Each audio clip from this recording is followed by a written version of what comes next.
So hey guys, welcome back to the channel. तो guys, आज की वीडियो में हम लोग बात करने वाले हैं पोकेमॉन के कुछ अननोन और इंटरेस्टिंग फैक्ट्स के बारे में। सारे फैक्ट्स बहुत ही ज़्यादा इंटरेस्टिंग होंगे, तुमको काफ़ी ज़्यादा मज़ा आने वाला है आज की वीडियो में। तो बस वीडियो में एंड तक बने रहना। बिना किसी देरी के वीडियो को स्टार्ट करते हैं। फैक्ट नंबर 1 गाइस, क्या तुमको पता है पैरस पोकेमॉन जो है उसका नाम पहले पैरस नहीं पैरासाइट होने वाला था। हाँ, पैरासाइट। तुमको पता होगा पैरासाइट जो है वो एक एनिमे भी है। हालांकि उस टाइम तक एनिमे तो नहीं आया था पैरासाइट का, लेकिन पैरासाइट की मांगा थी। तो क्योंकि शायद ये नाम सिमिलर था उस मांगा से, तो शायद इसी वजह से उन्होंने नाम चेंज करके पैरासाइट का पैरस रख दिया। फैक्ट नंबर 2 गाइस, ये चीज़ तुमने देखी होगी कि सारी नर्स जॉय और सारी ऑफिसर जेनी जो हैं वो एकदम सेम दिखती हैं। तो यार ये चीज़ तो तुमने कभी ना कभी सोची होगी कि लोग उनमें डिफरेंशिएट कैसे करते होंगे। तो यार उसका आंसर ये है कि जितनी भी सारी ऑफिसर जेनी है उन सबकी हैट पर एक सिंबल बना रहता है, और सारी की सारी ऑफिसर जेनी के हैट पर एक अलग अलग सिंबल होता है। तो यार उसी से वो लोग डिफरेंस करते हैं कि कौन सी वाली ऑफिसर जेनी किस सिटी की है। और ऐसे ही नर्स जॉय की बात करें तो उनकी हैट पर एक प्लस का साइन बना रहता है, और सारी नर्स जॉय के हैट पर अलग अलग कलर का साइन होता है। तो यार ऐसे ही वो लोग उनके बीच में डिफरेंशिएट करते हैं कौन सी वाली नर्स जॉय किस सिटी की है और कौन सी वाली ऑफिसर जेनी किस सिटी की है। फैक्ट नंबर 3, इस फैक्ट से तुम लोग इस बात का अंदाजा लगा सकते हो कि पोकेमॉन जो है वो कितना ज्यादा पॉपुलर है। तो क्या तुमको पता है 2008 में जापानीज साइंटिस्ट ने एक नया प्रोटीन डिस्कवर किया था, और उन लोगों ने उसका नाम रखा था पिकाचुरीन। मतलब यार उन लोगों ने पिकाचू के नाम पर उस प्रोटीन का नाम रखा था। तो यार पोकेमॉन फैंस के लिए तो काफी बड़ी बात है ये। फैक्ट नंबर 4 गाइस, क्या तुमको पता है पोकेमॉन वर्ल्ड का सबसे ज्यादा इंटेलिजेंट पोकेमॉन कौन सा है?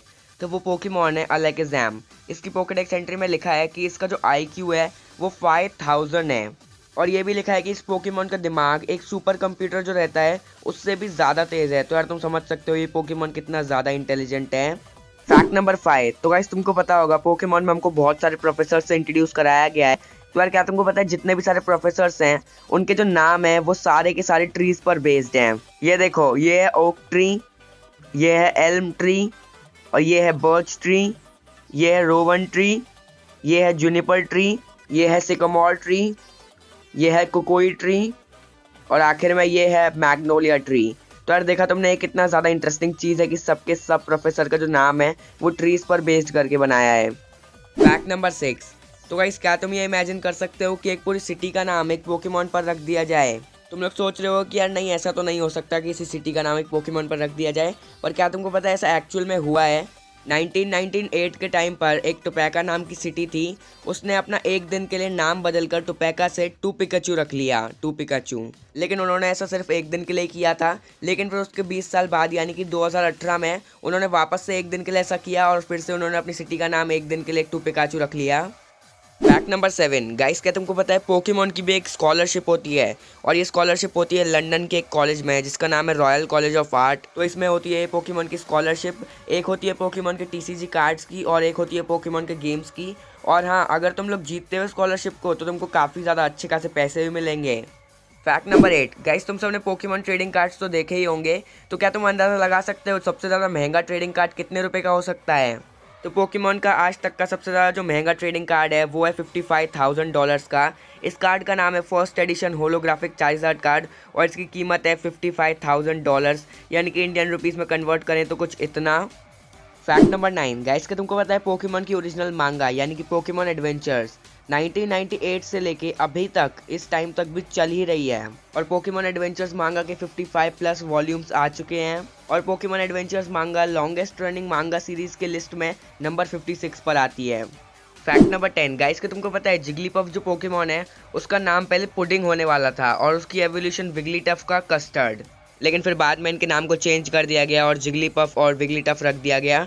और ऐसे ही कडाबरा और अलैक्ज़ाम के साथ भी हुआ था। कडाबरा का नाम पहले होकस होने वाला था और अलैक्ज़ाम का पोकस, लेकिन इनका भी नाम बाद में चेंज कर दिया गया।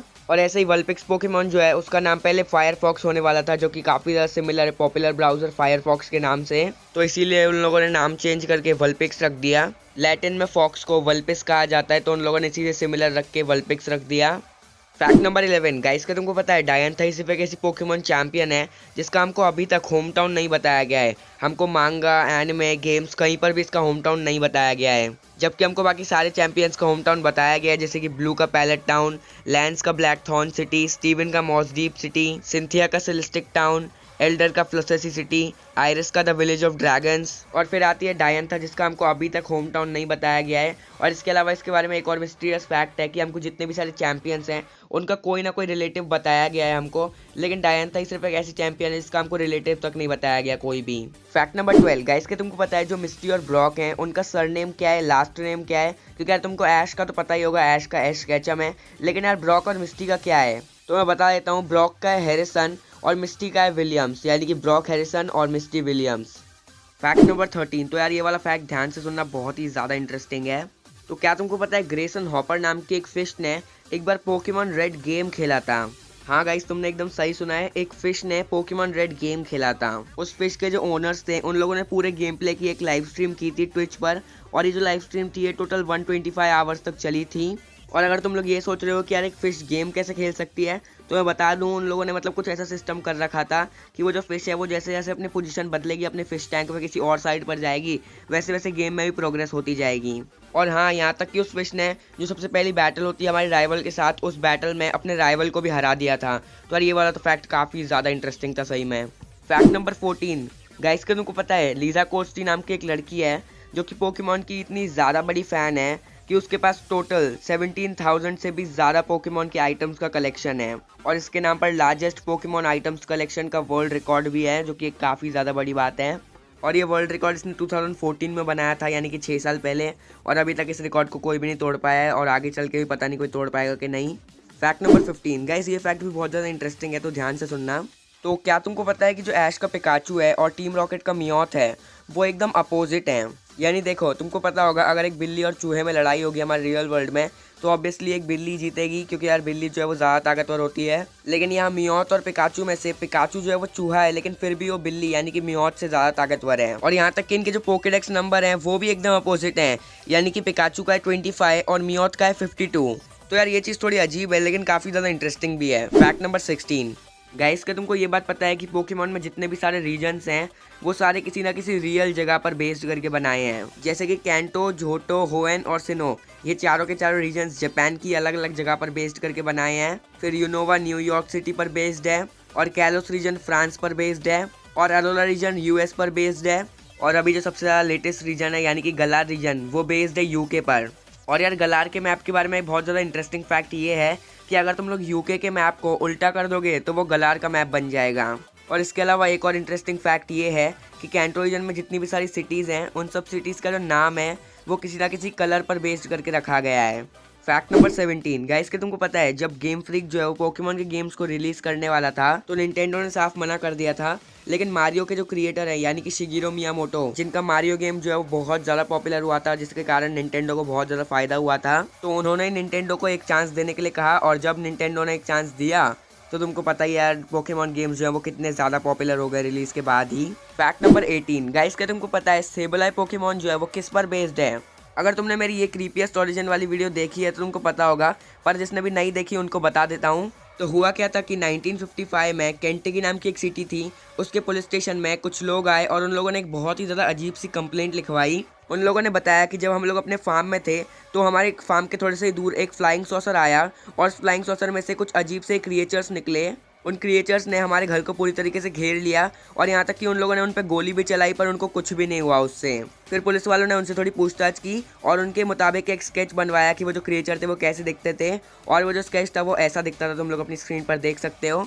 तो यार इसी को देखकर सेबलाई पोकेमॉन को बनाया गया था। तो यार स्टोरी तो काफ़ी ज़्यादा इंटरेस्टिंग है। फैक्ट नंबर 19 गाइस क्या तुमको पता है सबसे ज़्यादा भारी पोकेमॉन कौन सा है पूरे पोकेमॉन वर्ल्ड में? तो वो है सिलिस्टीला, इसका वेट है 999.9 kg। और सबसे ज़्यादा हल्का पोकेमॉन है गैसली, इसका वेट सिर्फ और सिर्फ 91 ग्राम्स है, क्योंकि ये पूरी तरीके से गैस से बना हुआ है। और पोकेमॉन वर्ल्ड का सबसे ज़्यादा बड़ा पोकेमॉन है इटर्निटस, जो कि 65 फीट का है। और सबसे ज़्यादा छोटा पोकेमॉन है फ्लवेबी, जो कि सिर्फ और सिर्फ 4 इंच की है। और सबसे ज़्यादा फास्ट पोकेमॉन की बात करें तो वो है डिओक्सिस, इसका बेस स्टैट 180 है स्पीड में।